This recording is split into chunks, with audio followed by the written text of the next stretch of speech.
Okay. Well, first of all, I just want to thank everybody for attending. I'm so excited. A little nervous for my first live event. I was telling my husband earlier, I don't know why I thought this was a good idea, but hopefully I can share some things that will help you all. I'm hoping to get through this relatively quickly. I know that you're all busy and probably tired at the end of the day, so I'm going to try to fly through the material pretty quick. Make sure to stop me, ask a question if it's not clear. Just a little bit about myself. I am a full-time working mom. I'm a civil engineer, and then I've taken on a hobby of doing some fitness coaching, which is why I'm doing this webinar. I love to help people get healthy and fit and clean eating, and healthy eating is really one of my passions, so I'm always so happy to help people that struggle with this area.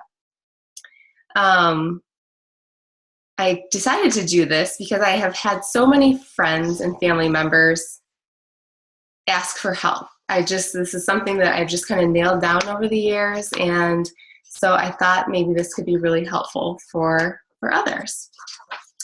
So I'm going to go ahead and share my screen. I have a little slideshow.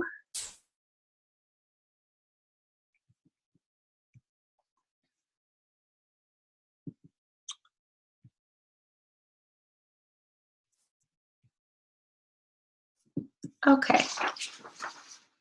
Can you see my screen? Can somebody give me a thumbs up if you can see it? Okay, perfect. Okay.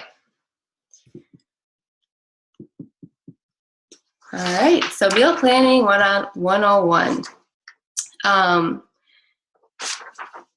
Just a quick note, my method might not exactly work completely for everybody, and that's okay. Everybody's family is made up of, a different dynamic. So if you could just take even 1 or 2 tips away from this that will help you get through your weekdays and be less stressed, be able to feed your family healthy meals, then I think that makes this webinar a success. So just keep that in mind. I don't expect everybody to walk away and adopt this method, but hopefully you can at least take a few tips away. As I was planning out this webinar, I was putting all my thoughts down on paper about how I do my planning, and I thought back to the very first Dave Ramsey live event that I went to. I don't know if you all are familiar with Dave Ramsey, but he is like my financial go-to hero. But he was standing up on the stage, and he said, "You all are going to be so mad at me for buying tickets because I'm not going to tell you anything that you don't already know." But he said, I'm just going to present it in a way that hopefully will make sense. And that's exactly what he did. Everything was super simple, stuff that we all should know when it comes to our finances, but the way that he presented it and explained it just clicked. So that's kind of what I'm hoping to do tonight. So I'll just jump right in. The very first thing I do when I sit down to make my meal plan is I look at the week ahead. I do things on a weekly basis because I shop once a week. So I take note of activities that we have going on that week. One typical night for us is Tuesdays. My daughters both have dance class, so we either have to do a crock pot meal or something really fast, just like sandwiches. So that's something that I plan for every week. And then I really look to see if we have any of those pop-up activities, like, for example, we have an art show coming up for my daughter, or parent-teacher conferences or random practices. Really, the magic in sticking to a healthy meal plan is in the planning. I always prep the meal or plan for the meals that take longer, or if I'm making a brand new recipe, those always take longer, and I plan those out for the weekends or the nights that we're just going to be relaxing at home. And then as I plan my meals out, I build my grocery list off my meals for the week. This helps me waste less food. I don't buy, especially fresh produce or baked goods. I don't buy the things that aren't on my meal plan, because then we end up throwing them away, and nothing makes me more mad than throwing food away. I don't really stock up on a lot of foods, so I'm not spending extra money on foods that we might not ever use. And then I'm spending less money per week too, because I'm only buying the food that we will eat for that particular week. I'm not saying I don't have extra cans of veggies for emergencies or things like that around. I do. I just don't really stock up and fill my pantry up with those kinds of items. It seems kind of trivial to go through the calendar part, but I find that a lot of people don't take their family schedule into account when they're doing their meal planning, and then all of a sudden it's 4:30 and the kids need to be at the soccer field in an hour. You don't know what you're having for dinner, and then off to the McDonald's drive-thru we go. So that's something that we like to try to avoid. See. Oh, just another tip too. I keep a little magnetic notebook. I get them at like the dollar section at Meijer, Target. I keep it on my fridge, and as I go through the week, when I run out of an ingredient or I'm starting to run low, I just jot things right down. And then I also use this to build my meal plan. So I just like fold it up and I write down the days of the week. Probably, I don't know if you can see it. I haven't written anything down, but we grocery shop on Tuesday, so I start Wednesday, Thursday, Friday, and I just build all my dinners right onto my list, and then I flip it over and add my food. Okay, on to the next slide.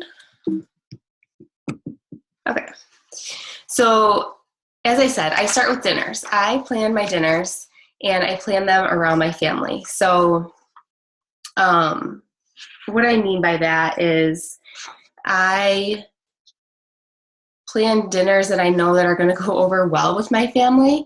I don't cook 2 meals. So if I'm cooking a main dish that, or a new recipe that maybe I think my kids might not love, I always pair it with a side dish that they do. So if, for example, I made a chicken dish last week that was a little bit more spicy than what they like, but because I knew that they wouldn't really love that, I made 2 side dishes that they would love. So it's okay if they're not getting a ton of protein in one meal. It's going to be okay.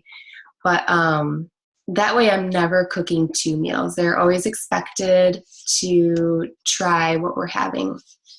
When I'm planning my meals, I have a few go-to recipe blogs that I love, and I will go to them for inspiration if I'm having a hard time planning out my meals.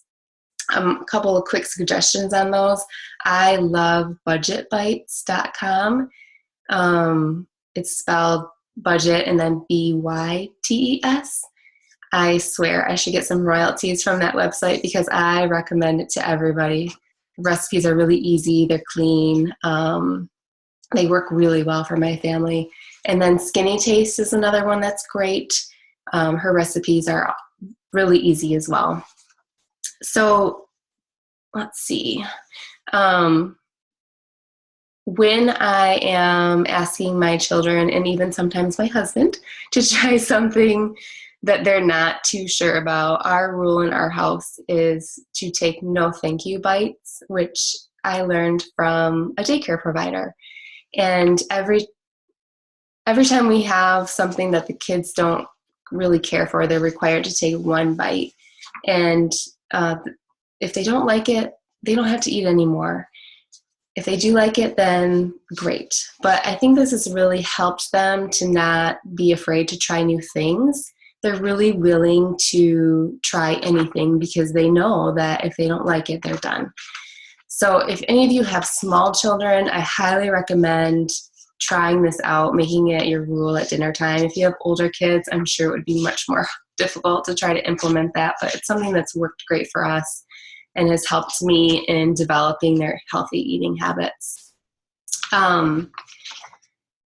Strategically planning my meals so food isn't wasted. So when I am making my meal plan, I will plan for recipes that call for fresh meats, fresh veggies, anything that will go bad, that will be early in my week. And then I'll rely more on pantry items, frozen meats, frozen veggies, anything that lasts a little bit longer. I'll plan that for later in the week, so I'm not wasting food. We're not tossing out fresh veggies and things like that. And then just a couple of suggestions for quick meal ideas, because it seems like everybody's so busy all the time. I have a few go-tos that my family falls back on, and of course, crock-pot meals. I would highly recommend that you find a few that your family loves. If you're struggling, I definitely have a few that I can suggest to you. We do panini sandwiches, which we make on our George Foreman grill. It just makes the sandwich a little bit more fancy and dinner-like, and just with steamed veggies and super quick. My kids love breakfast for dinner. We have scrambled eggs or omelets or even egg sandwiches. Leftovers are great, or even a pasta dish with fresh veggies. All really quick and healthy meals for those busy nights.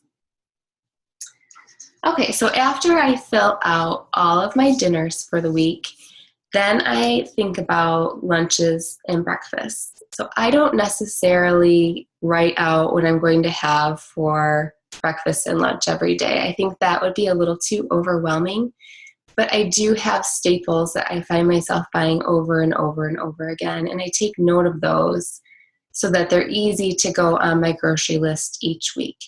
So the staples that I find myself buying the most often are oatmeal, nut butters, whole wheat, tortillas, Greek yogurt, applesauce, cheeses, meats, hummus, and raw fruits and veggies.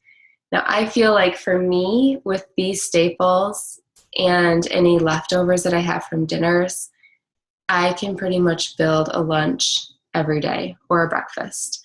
So that works really well for me, in that I always have things on hand for breakfasts and lunches. Some of my lunch favorites: I work outside of the home, as I said earlier, so I'm always looking for things that are easy to pack. I love leftovers for lunches. It's my favorite. Easy turkey wraps in whole wheat tortilla, or a jar salad that I pair with a healthy protein and fat.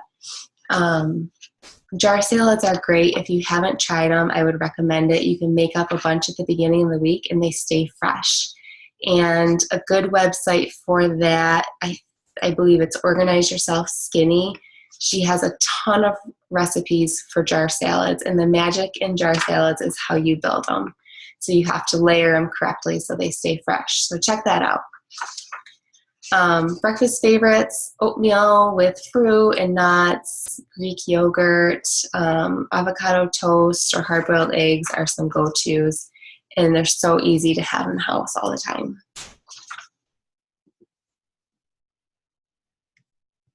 Okay, step 4 is Sunday food prep. For me, it's Sunday. You can do it any day that you have time. But I spend about an hour every Sunday getting ready for the next week. So this is a picture I took of my Sunday food prep a few weeks ago. I have chicken breasts in the crock pot. I buy the bone-in chicken breasts and just throw them in early in the day, 8 hours on low. And then at the end, or when they're cooked, I will just shred them and pre-portion them, and I freeze them. So if I have nothing for lunch, I can grab a pre-portioned shredded chicken for either a wrap or on top of a salad or a sandwich or whatever. It's ready to go. I always do hard-boiled eggs every week. That's an easy grab and go protein for breakfast or lunch or snack. And then I have a large Tupperware container that I put cut veggies in, and that is like my biggest lifesaver because it's quick to make salads. It's quick to grab veggies just to have as a snack or to pack in my kids' lunch boxes. I would say that is like the best thing that I do.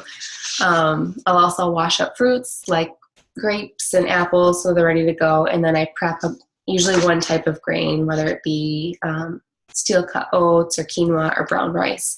And sometimes then I just have them ready for whatever meal they're planned into, as well as making a grab and go grain for lunches. So that is, I think, the top thing that helps me stay on a good, healthy meal plan all week. And then this is just an example meal plan. I jotted down my meals last week so I would have it ready for you to take a look. And I generally eat 4 to 5 times a day. I am right now following the 21-Day Fix nutrition guide, which is very specific in how many proteins you eat each day, carbs, healthy fats, fruits and vegetables, things like that. So I start by listing out all of the dinners that I had planned, and then I go day by day. Like I said, I work outside of the home, so I have to pack my lunch and my snack each day. So the night before, I usually take 5 minutes and kind of build my meal plan for the following day, because to be honest with you, the less thinking and planning I have to do in the morning while I'm tired and trying to get out the door, the better. So if I can just look at what I have planned and pack everything up, I'm usually golden. So I do a lot of leftovers for my lunches, and then just kind of fill in the blanks with the different types of foods that I need to meet my nutrition plan after I have already filled in the blanks with my dinners. And I'd be happy to share this too if anybody's interested in looking at it in the future. And then last are the most common excuses I get when I'm trying to help people meal planning. A lot of people come to me and they say, I don't have time to meal plan, which I understand. It's a commitment and it takes dedication, and you have to force yourself to sit down and make that meal plan. But I can't even tell you how rewarding it is to just know when you're leaving work or at the end of the day when your kids are hungry, you don't have to stand in front of the pantry and wonder what you're going to make because you already have it all planned.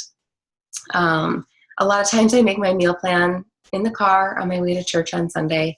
I kind of have a captive audience and I can get input from my family. And that way it's not like I have to take separate time away. So I just utilize the car time that I have. Another excuse of why people say they can't eat healthy is because they refuse to cook 2 meals. They don't want to cook a healthy meal for themselves and something else for their children or even their husbands. So just to go back on what I talked about a little bit earlier, I always pair things up strategically so that if I have a main dish or a side that my kids or even my husband doesn't love, I have something else to go with it that they do love. So they can always get full. And if every day isn't super balanced, it's okay if overall they are. Let's see.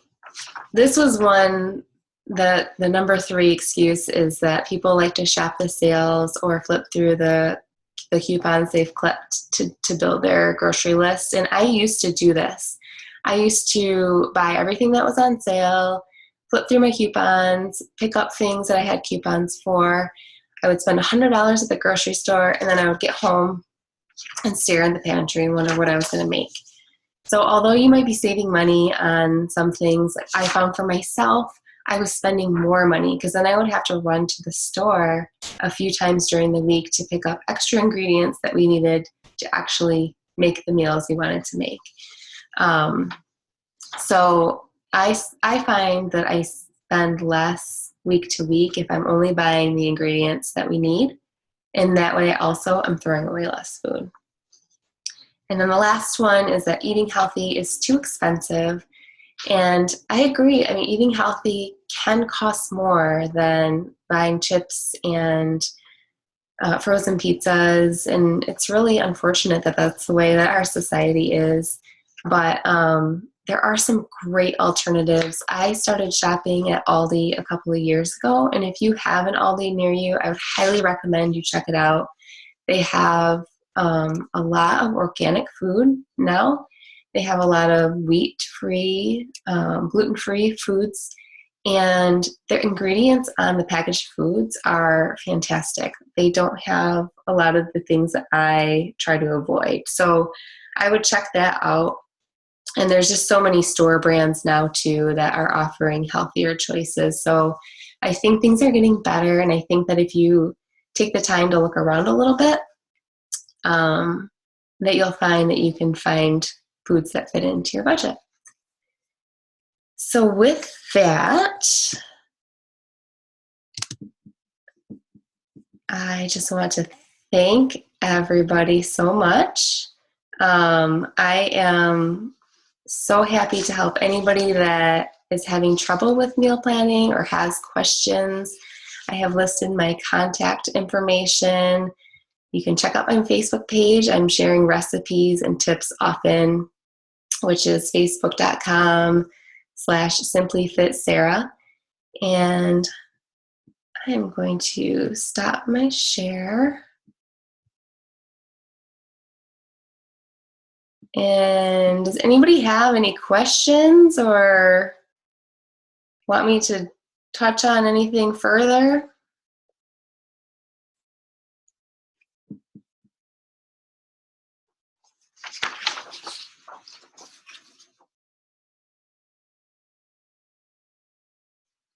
No?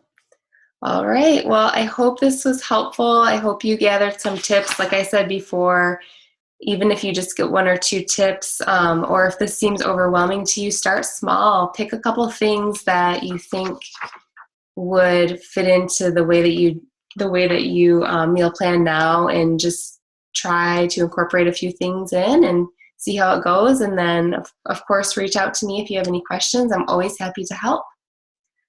So with that, I guess if there are no questions, we can all sign off. And I hope you enjoyed this, and I hope you have a great night. Thanks, Sarah. Thank you. Welcome.